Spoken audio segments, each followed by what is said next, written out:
The romantic man, that eternal lamb disguised as a lion. He believes with an almost religious faith that love redeems everything, that his devotion will be the altar where the damaged woman is purified and reborn as a saint. Poor fool. Does he not see that he kneels before the same cross that already crushed him? Belief in healing love is not virtue, it is cowardice wrapped in poetry. It is the same passive nihilism of Christian morality, blind surrender to an ideal that demands his emotional crucifixion. You do not love, you sacrifice yourself, then call it being a good man. Pathetic. Look closely into the eyes of the woman who has traveled 1,000 emotional roads and tells you, "I'm different now." She is not lying. She simply does not know she is a corrupted file. Every gesture of hers, every silence, every sudden crisis are codes of a system that repeats.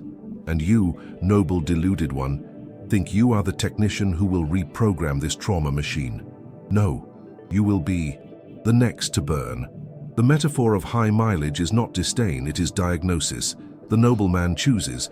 The weak man hopes that chaos will turn into a garden and dies among the ruins. I often hear the hysterical cry of the modern woman, "I don't need a man." And I see behind that bravado a soul trembling with fear. When someone loudly proclaims their independence, it is because they are still chained to the past. True strength does not announce itself, it is lived. This theatrical empowerment is merely resentment dressed as discourse. The free spirit does not market itself. It does not react, it transcends.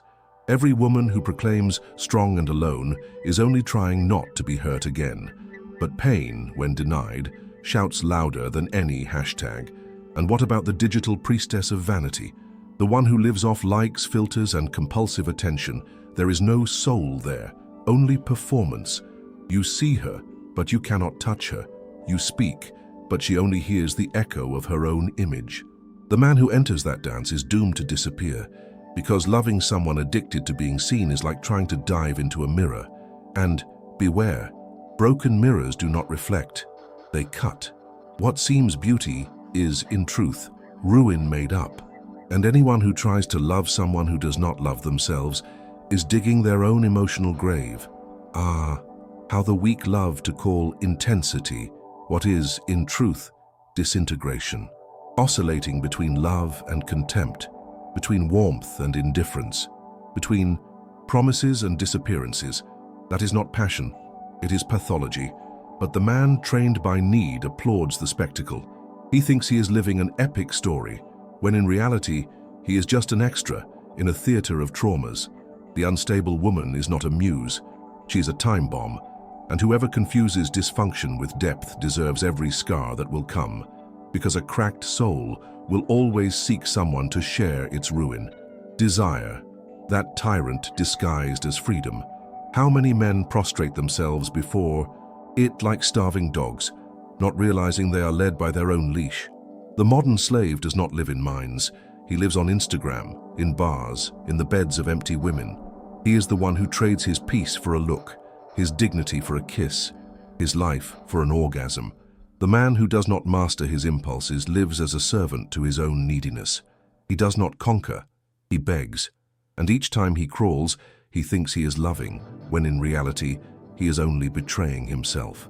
Have you ever heard the phrase, "She talks a lot about her ex, but she's moved on"?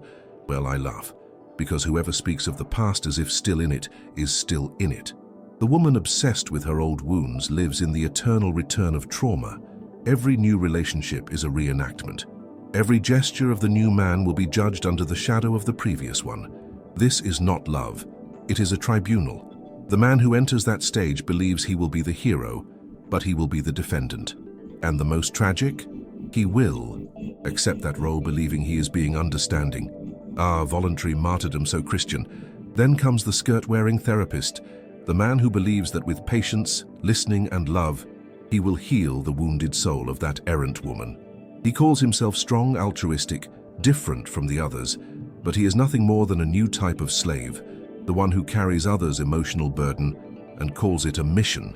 The man who transforms into his partner's therapist has forgotten to be a man, because loving is not fixing anyone. Loving is recognizing greatness and distancing oneself from what insists on remaining broken. If she does not want to heal, why do you insist on bleeding? In the end, it all comes down to a choice. Not between good and evil, that is for moralists, but between shielding and self-destruction. The man who sees the signs and ignores them, who hears the warnings and stays silent, who senses the imbalance and remains, that man is not a victim. He is an accomplice. Life is war, and whoever does not defend his territory will be invaded. Peace is for the strong because it demands refusal, demands distancing, demands saying no with firmness. The rest? It is just flesh available for other people's chaos games. Do you want to be happy? No. You want to be accepted, you want to be loved by anyone, even if you must betray yourself for it.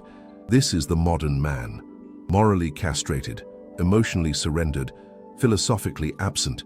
He does not lead. He negotiates his soul for scraps of affection. And then he asks, why am I destroyed? Because you did not live. You offered yourself. If you are still here, listening to my voice without turning off this video, perhaps there remains something grand in you. Then prove it. Like this video, subscribe to the channel and show that you do not belong to the anesthetized herd. There is still time to break the chains. Romanticism was the greatest poison ever served in a golden cup. It turned weakness into virtue, suffering into proof of love, submission into sacred sacrifice. And man believed that the more he endured, the more worthy he would be. Foolishness. Worthy is not he who endures chaos, but he who rejects it. Patience with disorder is complicity with decay, and whoever accepts being swallowed by another person's emotional instability, calling it a relationship, has already renounced his own will to power. See the contrast. The true man does not beg for love.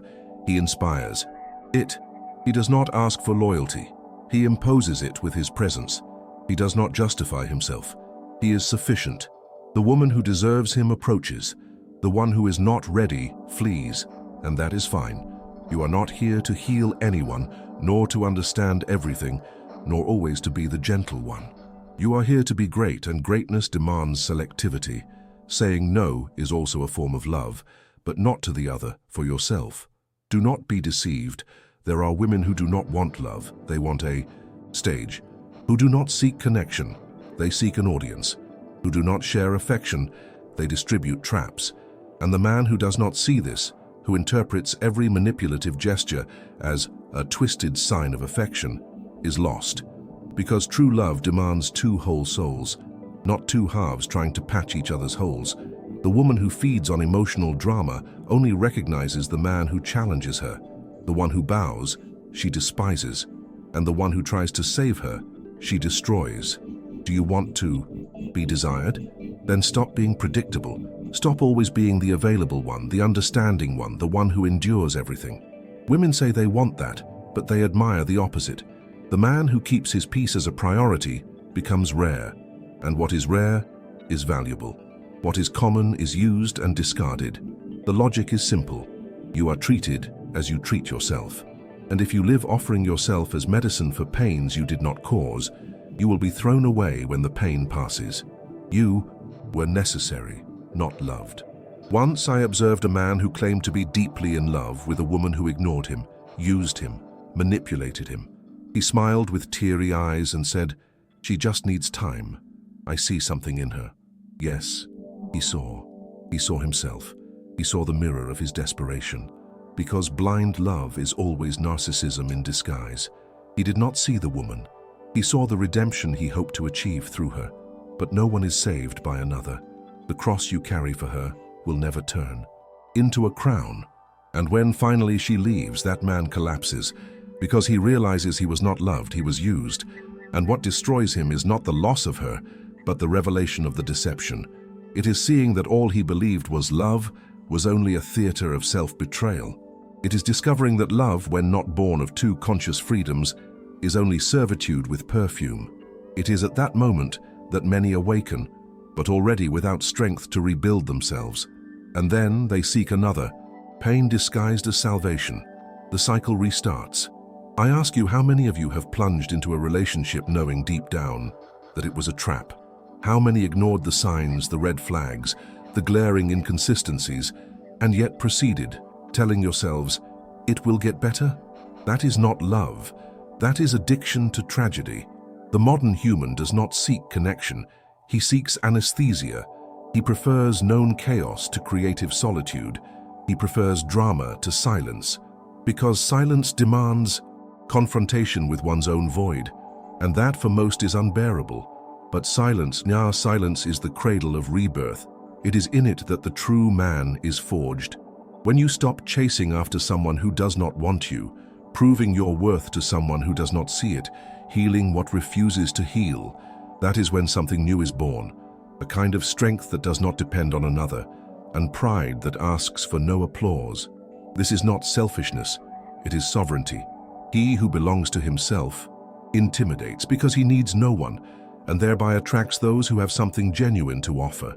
The self-sufficient is the new dangerous, but do not delude yourself. Being self-sufficient is not being cold. It is not being insensitive. It is loving without losing oneself. It is desiring without kneeling. It is knowing the difference between empathy and self-annihilation. The man who deconstructs himself entirely to fit into others' pains is only repeating the myth of Prometheus, offering his own liver every day and still calling it commitment. How ridiculous! The flame of life is not fed by sacrifice, but by creation. And the true creator does not bow before emotional misery, he transcends it. Yes, there will be moments of doubt. You will look back and think, what if I had been more patient? What if I had given more love? And the answer, my dear, is clear. You would have destroyed yourself faster, because there are loves that are only poison with a taste of hope. The past. That broke you does not deserve your longing. The chaos that drained you does not deserve your poetry. And the woman who made you forget who you were does not deserve to be remembered as love. She was your lesson, and a lesson that is respected is not repeated. The common man seeks shelter. The noble man builds walls. And there is a brutal difference between protecting oneself out of fear and shielding oneself out of awareness. He who shields himself because he has seen too much, felt too much, and understood too much. That man is not closed, he is filtering. He is choosing with whom he spends his soul, because not every embrace welcomes, nor every kiss builds. There are affections that poison more than solitude.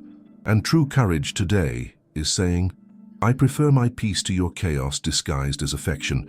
And here is the crucial point. You did not come into the world to fix anyone. That is messianic delusion.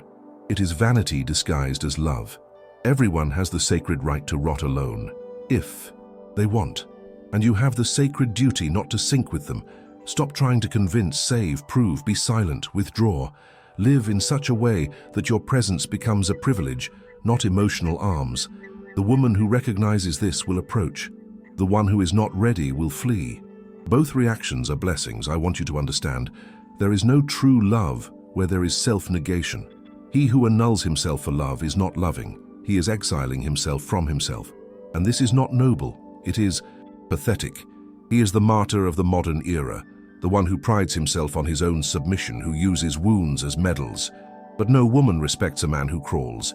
They may use him, exploit him, manipulate him, but never admire him, because love, when great, demands two thrones, not an altar and a bent knee.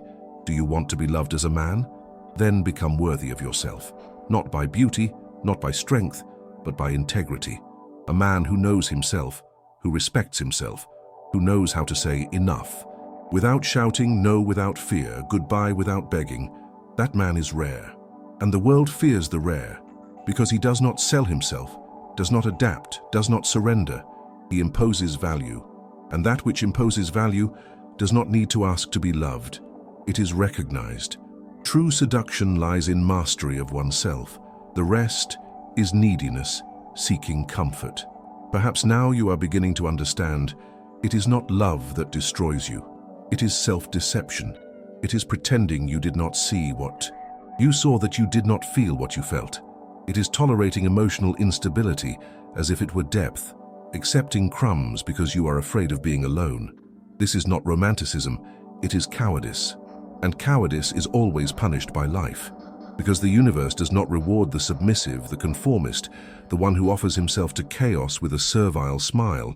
The universe exalts the lucid, and the lucid sometimes must be cruel. Cruelty, by the way, is a misunderstood word. It is not about hurting the other, but protecting oneself with nails and teeth. It is saying, I choose myself. It is looking into the eyes of the one who hurts you and saying, it's over. It is getting out of the bed where there was only desire and guilt, putting your clothes back on, and never returning. Is that cruelty? No, that is self-respect. The true man is not the one who endures everything. He is the one who knows the exact moment to leave and never look back. This is the exit for the strong. And so I ask you, yes, you who still listen to me, how long will you play the blind man? How long will you call love what clearly empties you? How many more times will you need to be rejected, humiliated, manipulated, to finally understand that you were not made to be anyone's emotional balm? The world is full of wounded women looking for bearded crutches, and you, if you continue offering yourself as support, will end up crippled too. Love will not make you whole. It is you who must arrive. Whole to love. We have reached the point where the weak give up but the strong awaken. If you have endured until here, it is because something in you burns. Something in you refuses to keep crawling. And that something, my dear, is the spark of the will to power. Cultivate it. Feed it with silence, with firm choices, with distancing from what sabotages you. The right woman will not demand you destroy yourself to fit her. She will approach because she sees in you something rare. A man who is enough for himself. A man who does not kneel to be loved but walks upright because he knows he is worthy. And remember, what frightens the world today is not the brute, nor the rich, nor the seducer, but the lucid man. The one who sees the farce, who is not aroused by an empty body, who does not bow before manipulative tears. The one who does not seek in a woman's eyes the validation his mother never gave. That man is feared because he cannot be used. He sees beyond the game, and therefore does not play. He imposes silence with his presence. He destroys illusions with a look, because he knows love, when it is not a choice between wholes, is only a war of the needy. To you who understood, who felt each word like a blade cutting dead flesh, this is your call. Enough flowers for emotional cemeteries, enough playing hero for those who do not want to be saved, enough romanticizing the abyss. Today you choose, either shield yourself or destroy yourself, either become lord of yourself or continue as a lapdog for others' neediness. And if you dare choose greatness, prepare yourself. You will be attacked, misunderstood, labeled, but you will be free, and only the free man can truly love, because he does not need to. This is the time of men who do not ask permission to exist, of those who do not dress in sensitivity to please discourse, nor paint themselves in femininity to fit the mold of the new morality.